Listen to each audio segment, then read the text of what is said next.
Hi అండి, welcome back to my channel. ఇవాళ అయితే కనుక చికెన్ చుక్క కూర చేశానండి. కూర అయితే మటుకు చాలా బాగా వచ్చింది. ఇక మీకు ఇక్కడ నేను తినేటప్పుడు ఒక విషయం చెప్పాలండి. మా వాళ్ళు అందరూ అంటున్నారండి, నాకు అప్పుడే ఒళ్ళు వచ్చేసింది అంటున్నారన్నమాట. ఏంటల్లా అప్పుడే ఒళ్ళు వచ్చేసింది అంటున్నారంటే బాగా తింటున్నావు కదా అంటున్నారన్నమాట అండి. అయితే ఆ కూర ఎలా చేశానో మీరు ఇప్పుడు చూసేయండి. చుక్క కూర అయితేనండి ఒక కట్ట తీసుకున్నాను. ఈ కట్ట అయితే సరిపోతుందండి. నేను అరకిలో మాసానికి ఇది తీసుకున్నాను అన్నమాట. ఇప్పుడు అరకిలో మాసమును ఇదిగోనండి అరకిలో మాసం. ముందైతే కనుక దీన్ని శుభ్రంగానే 2 సార్లు కడిగేసుకుంటానండి.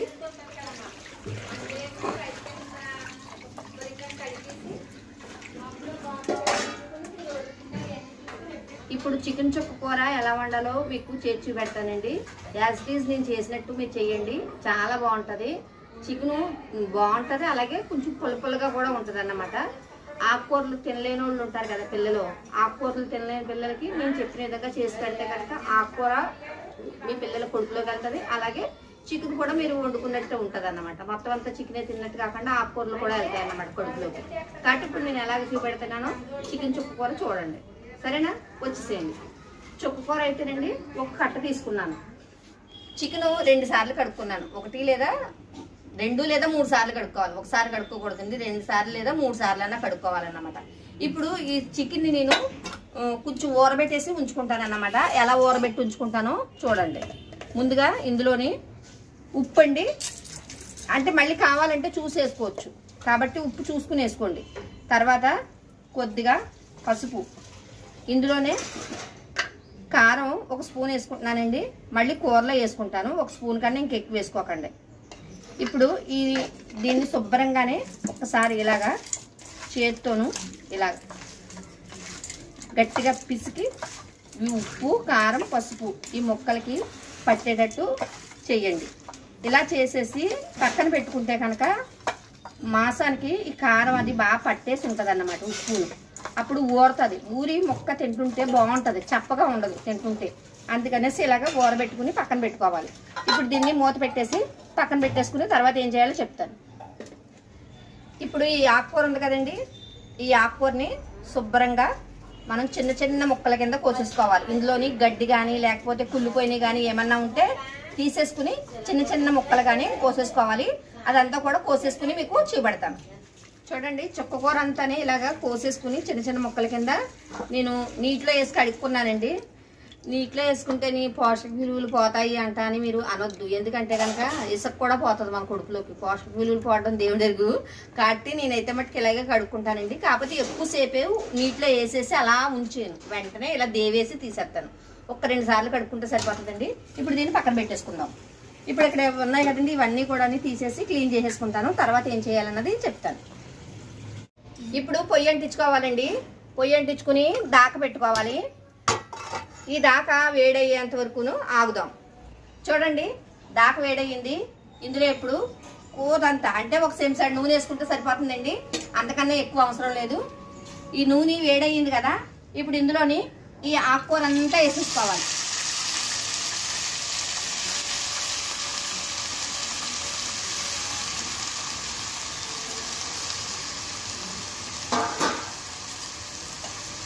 ఈ ఆకుకూరని ఇప్పుడు బాగానే మగ్గనివ్వాలండి.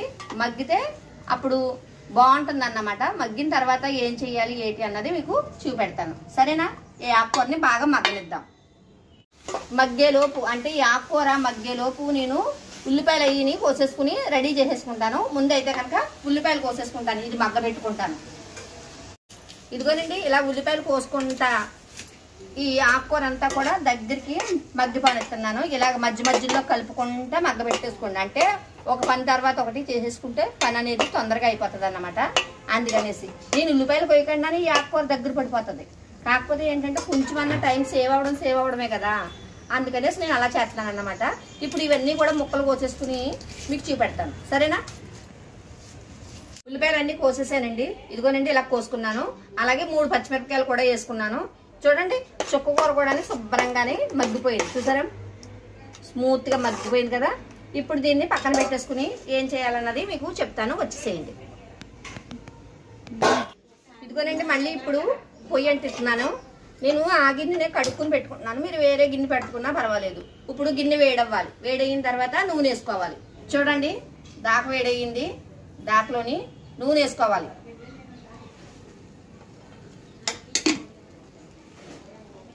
మొత్తం ఈ ఉల్లిపాయలన్నీ కూడా ఇందులో వేసేసుకోవాలి. వేసేసుకుని ఈ ఉల్లిపాయల్ని బాగా మగ్గనివ్వాలి. ఉల్లిపాయలు ఎంత బాగా మగ్గితే అంత బాగుంటుంది అన్నమాట. ఇందాక ఆల్రెడీ మనం ఉప్పు వేసుకున్నాం కదా, కానీ మళ్ళీ కొద్దిగా వేసుకోండి, ఎక్కువ వేయలేదు. ఎందుకంటే ఉల్లిపాయల్లోని ఉప్పు వేయాలని నేను చూసుకుని వేసుకున్నాను అన్నమాట. ఎందుకంటే ఉల్లిపాయలు తొందరగా మగ్గుతాయి ఉప్పు వేసుకుంటాం వాళ్ళు. ఈ ఉల్లిపాయల్ని బాగా మగ్గనివ్వాలి, బాగా మగ్గనిచ్చేద్దాం. ఈ లోపండి ఇక్కడ నేను మసాలా నూరుకుంటానండి. మసాలాకి ఏమేమి కావాలి అన్నది మీకు చూపెడతాను. ఇప్పుడు ఈ మసాలాలోకి పెద్దది అల్లం ముక్క, అలాగే 2 లాలిపళ్ళు, 4 లవంగాలు, 4 లవంగాలండి, చిన్నది దాచిన చెక్క, 1 ఎల్లుల్లిపాయ. ఇప్పుడు ఇందులోనే ఎల్లుల్లిపాయల రేకలు తీసుకుని వేసుకుంటానండి. ఇప్పుడు ఇందులోనే 1 చెంచాడు జీలకర్ర, ఇందులోనే 1 చెంచాడు ధనియాలు. వీటిని ఇప్పుడు బాగాని ముద్దలాగా దంచేసుకోవాలండి. నేను ఎల్లుల్లిపాయలు కూడా వేసేసుకుంటాను, ఉండండి.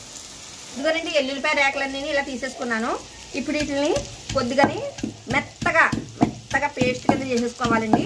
కావాలంటే మీరు మిక్సీలో అన్నా చేసుకోవచ్చు, రోట్లో దంచుకున్నది అయితే కనుక బాగుంటుంది అన్నమాట.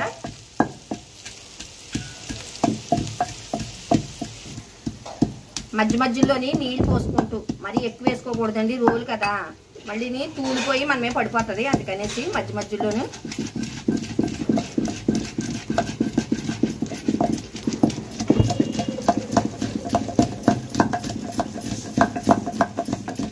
అలా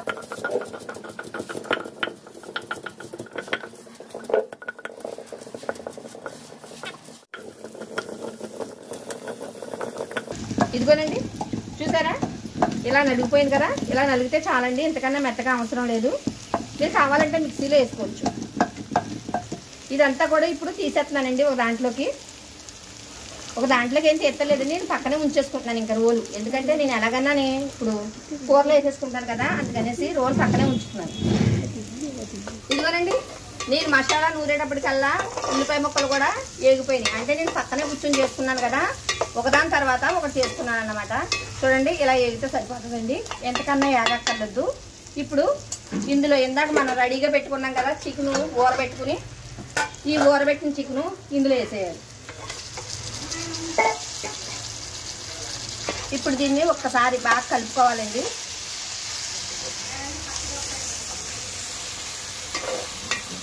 చూడండి ఇలా బాగా కలిపేసుకుంటే సరిపోతుంది. చూడండి ఇలా కలిపేసుకున్నాం కదా, ఇలా కలుపుకుంటే సరిపోతుంది. ఇప్పుడు దీన్ని మీడియం ఫ్లేమ్లో పెట్టుకుని మధ్యలో కలుపుకుంటూ, ఇలాగా మీడియం ఫ్లేమ్ పెట్టుకుని మధ్యలో కలుపుకుంటూ దీన్ని బాగా మగ్గనివ్వాలి. మగ్గనిస్తే అప్పుడు తర్వాత ఏం చేయాలన్నది మీకు చూపెడతానండి. ఇప్పుడు మూత పెట్టేసి మధ్యలో మగ్గనిస్తాను. ఇదిగోనండి మధ్యలోని కలుపుకుంటా ఉన్నాను, ఒకసారి తీసి చూపెడుతున్నాను.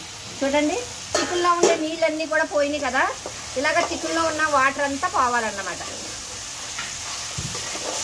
పోయిన తర్వాత ఇప్పుడు ఇందులోని మనం ఇందాక నూనె పెట్టుకుని ఉంచుకున్నాం కదా మసాలా, ఈ మసాలానంతటినీ కూడా ఇప్పుడు ఇందులో వేసేసుకోవాలి.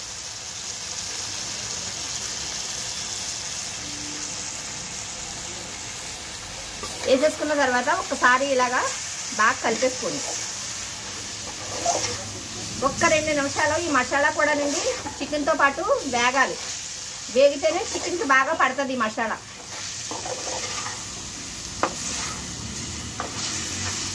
ఒక 2 నిమిషాలు ఏగరెత్తే సరిపోతుందండి, అంతకన్నా ఏగ అవసరం లేదు. చూడండి 2 నిమిషాలు అయిపోయిందండి. చూడండి 2 నిమిషాలు ఇలా వేగించాను కదా, చూడండి ఇలాగా అడుగు పడుతుంది చూసారా. ఇలా వేగితే సరిపోతుందండి. ఇప్పుడు ఇందులోను 2 గ్లాసులు నీళ్ళ వరకు పోసుకోవాలండి. ఎందుకంటే ఇది చిన్న గ్లాస్ కాబట్టి 2 గ్లాసులు అని చెప్తున్నాను. చూడండి 2 గ్లాసులు కూడా ఎత్తలేదు, 1.5 గ్లాసున్నర మాత్రమే వేసుకున్నానండి. మిగతా నీళ్ళు తీసేసి పక్కన పెట్టేసుకున్నాను. ఇప్పుడు ఈ కూరని ఇలా శుభ్రంగా కలిపేసుకుని మీడియం ఫ్లేమ్లో పెట్టుకుని బాగా మగ్గనివ్వాలి. మీడియం ఫ్లేమ్లో పెట్టి బాగా మగ్గనిద్దామండి. అంటే ఉప్పు కారం ఇవన్నీ కూడా అంటే ఉడకాలన్నమాట. ఇలా ఉడికిన తర్వాత ఏం చేయాలి ఏంటి అన్నది చెప్తానండి. చికెన్ అయితే మటుకు బాగా ఉడికిపోవాలి. ఉడికిపోయిన తర్వాత ఏం చేయాలి ఏంటి అన్నది మీకు చెప్తాను. సరేనా? అంతలోకి ఇక్కడ ఉన్నాయన్నీ కూడా నేను క్లీన్ చేసేసుకుంటాను.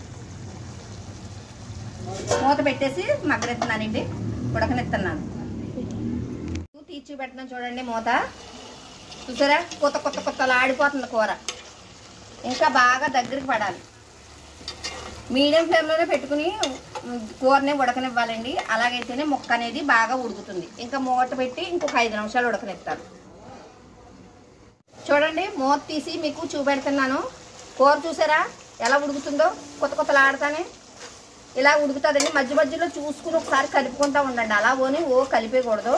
ఇలా కలుపుకుని ఇంకా కాసేపు ఇంకొక 5 నిమిషాలండి కూర దగ్గర పడేంత వరకు, ముక్క ఉడికేంత వరకు ఉడకనివ్వండి. ఇదిగోనండి కూర అయిపోవచ్చిందండి. మధ్య మధ్యలో చూసుకుంటా ఉన్నాను. చూడండి, నూనె ఇలా తేలుతా ఉంది కదా, ఇలాగ తేలుతా ఉంది కదా. ముక్క కూడా ఉడికిపోయిందండి, చూసుకున్నాను.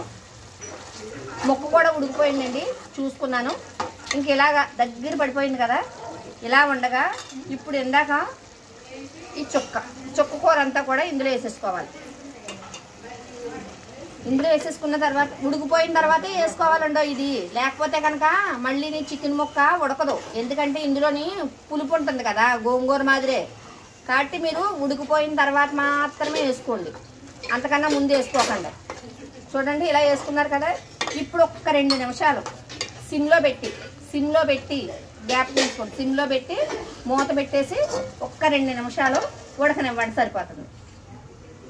ఇంతకన్నా అవసరం లేదు. 2 నిమిషాలు ఉడికితే సరిపోతుందండి. 2 నిమిషాలు పోయిన తర్వాత మీకు కూర మూత తీర్చి పెడతాను. కూర అయిపోయింది. అది చూసారా, ఇంది మీద నూనె తేలుతుంది. చూడండి ఎలా నూనె తేలిందో.